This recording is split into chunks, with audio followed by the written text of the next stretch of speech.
0세부터 100세까지 모두 다 책 읽는 다올책 사랑방입니다. 아들아, 너는 이렇게 살아라. 필립 체스터필드 지음, 이원식 옮김, 매월당. 지난번에 5장에 있어서 세상을 바라보는 눈을 기르는 법 이어서 들려드릴게요. 지식은 풍부하게, 마음은 겸허하게, 선한 의지를 길러라. 어떤 장점이나 덕행에도 그와 비례하는 단점이나 부덕이 있을 수 있으며 자칫 잘못하면 생각지도 않은 과오를 범하는 경우도 있다. 관대함이 지나치면 피터팬 증후군이 되고 절약이 과하면 인색함이 되고 과장된 용기는 만용이 되고 도를 넘어선 신중함은 비겁함이 된다. 그렇게 보면 결점이 없고 부도덕한 행위를 하지 않는 것 이상으로 장점이나 덕이 있다는 사실에도 세심한 주의가 필요한 것이다. 부도덕한 행위는 결코 아름다운 것이 아니다. 그러므로 그러한 행위를 보면 무의식 중에 외면하게 되고 더 이상 거기에 깊이 관여하고 싶은 생각이 들지 않는다. 그러나 도덕적 행위는 아름답다. 그러므로 처음부터 마음을 주게 된다. 또 보면 볼수록 그것을 알면 알수록 매료되게 마련이다. 그리고 얼마 가지 않아서 자신도 모르게 빠져들게 되는 것이다. 올바른 판단을 내려야 할 때는 바로 이때이다.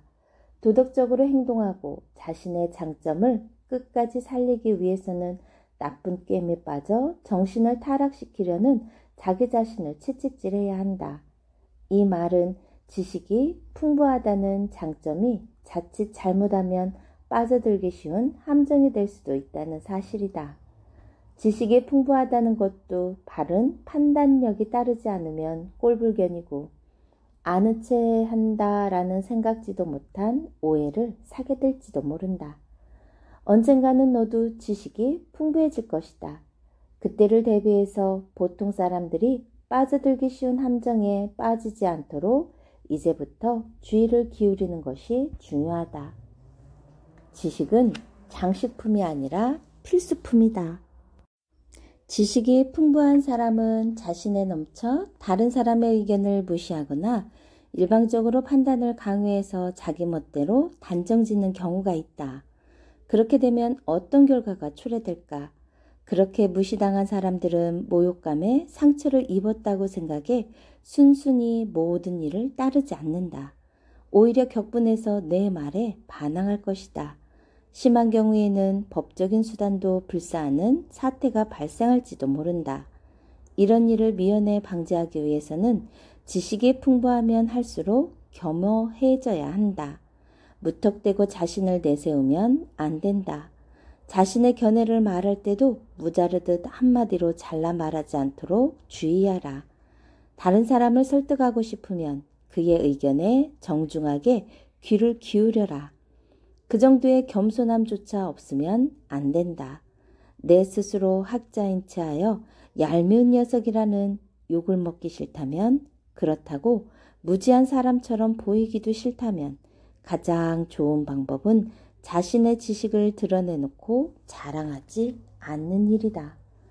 주변 사람들과 자연스럽게 어울려서 평범한 이야기를 주고받아라. 화려하게 과장하지 말고 순수하게 내용만을 이야기하면 된다. 주변 사람보다 조금이라도 더 훌륭하게 보이려거나 학문이 뛰어난 것처럼 보이려고 하면 안 된다. 지식이란 회중시계처럼 가볍게 주머니 속에 넣어두면 된다. 그것을 애써 내세우기보다 주머니 속을 뒤질 필요는 없다. 또한 누가 묻지도 않는데 굳이 시간을 가르쳐주는 친절을 베풀 필요가 없다. 시간을 묻는 사람이 있으면 그때 잠시 시계를 꺼내어 시간을 알려주듯 지식도 필요할 때에만 사용하면 되는 것이다. 지식은 장식품이 아니라 필수품이다. 지식을 몸에 지니고 있지 않으면 큰 낭패를 당한다. 그리고 그것을 제때에 잘 활용할 수 있을 때에만 그 진가가 발휘되는 것이다. 학교에서는 우등생, 사회에서는 열등생, 세상 이치를 떠난 학문은 무용지물이다. 오늘 하루는 완전히 녹초가 된 날이다.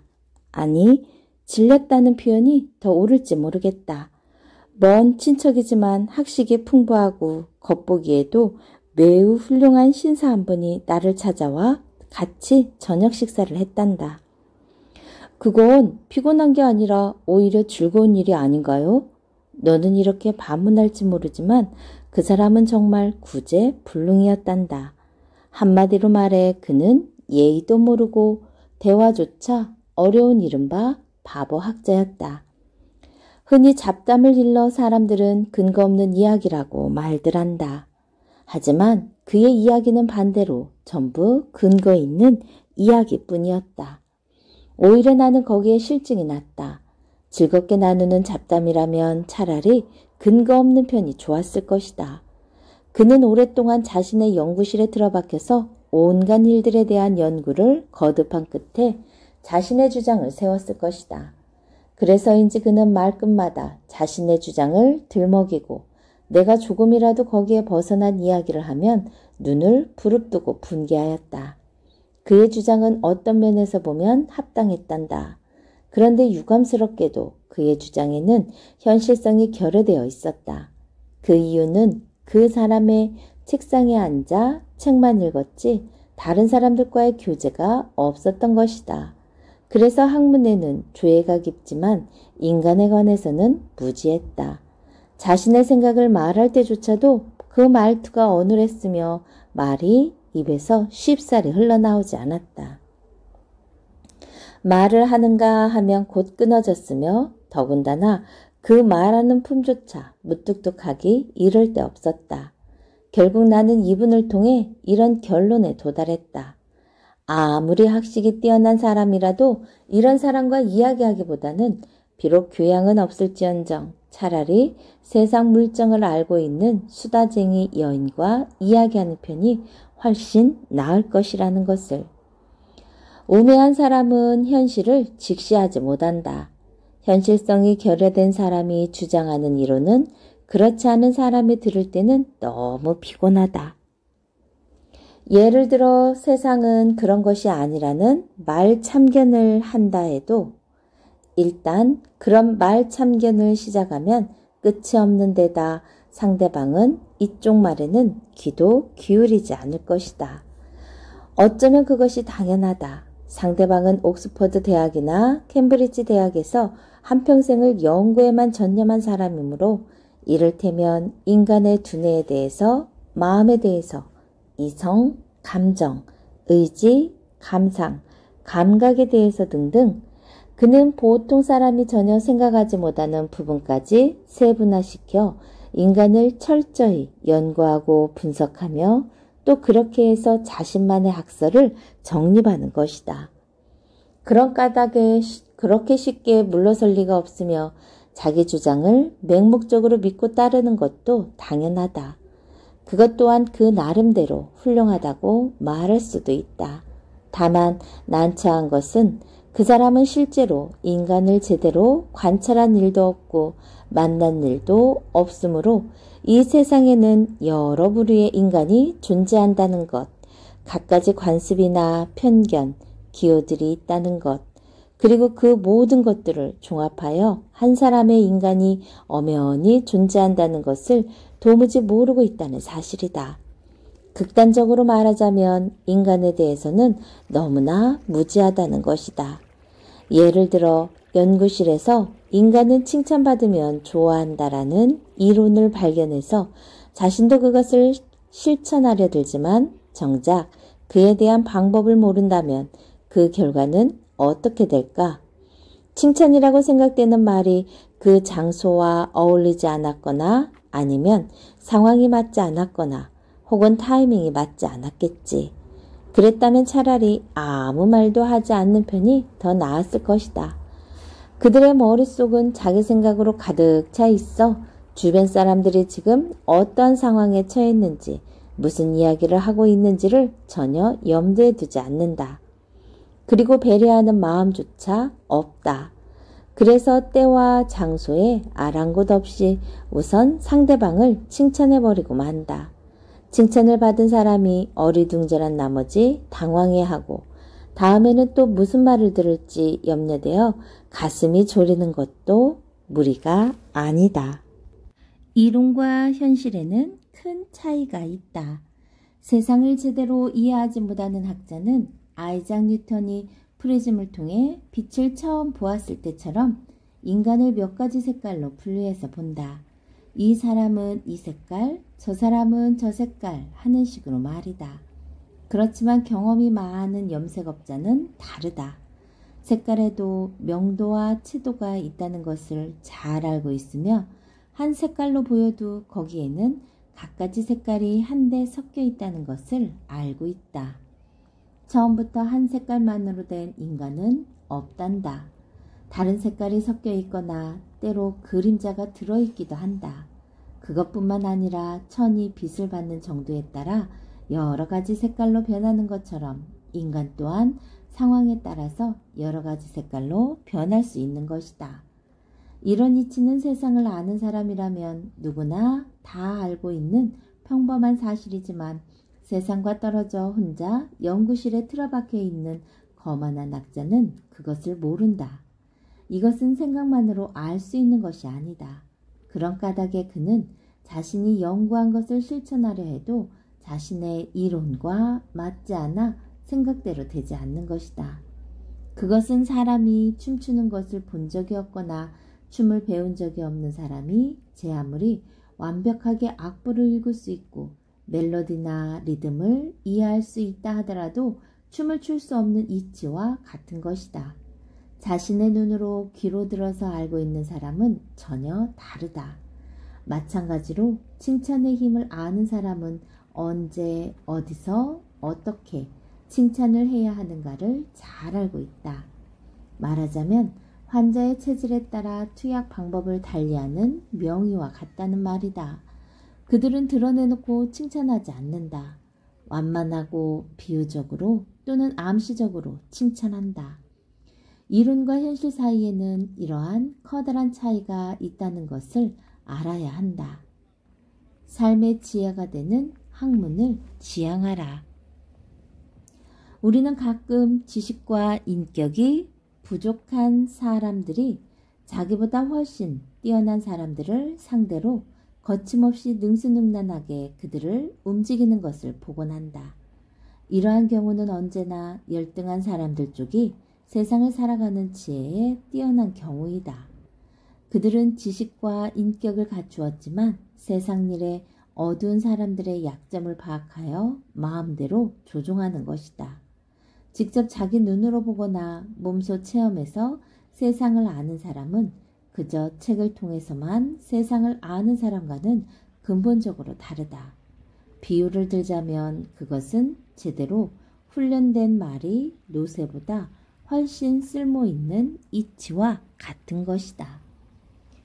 이제는 너도 지금까지 공부한 것, 보고 들은 것을 종합해서 자기 나름대로의 판단으로 인격이나 행동 양식, 예의 범절을 제대로 갖추지 않으면 안 되는 시기에 이르렀다. 지금부터는 세상에 대한 시각을 한층 더 갈고 닦아야 한다. 그런 의미에서 사회과학 서적을 읽어두는 것도 좋을 것이다. 책의 내용과 현실을 비교하는 것은 훌륭한 공부가 될 테니까.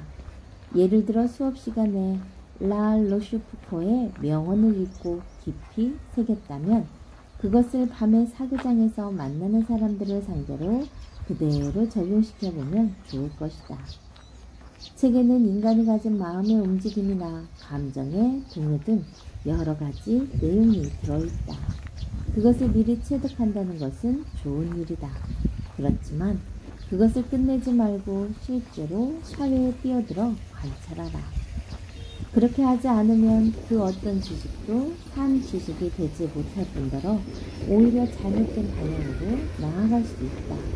책상 앞에 세계 지도를 펼쳐놓고 뚫어져라 들여다본들 정작 그 세계에 대해서 알 수 있을까? 절대로 그렇지 않다. 들여다보기만 해서는 그 무엇도 알지 못할 것이다. 훌륭한 화술로 상대방을 설득시켜라. 평소 조리 있게 말하는 방법을 길러라. 오늘은 영국에서 율리우스력을 그레고리력으로 바꾸기 위한 법안을 상원에 제출했을 때의 일을 너에게 얘기해 주겠다. 이 이야기는 틀림없이 너에게 참고가 될 것이다. 율리우스력이 태양력을 11일이나 초과하고 있는 부정확한 달력이라는 사실은 누구나 잘 알고 있는 일이다.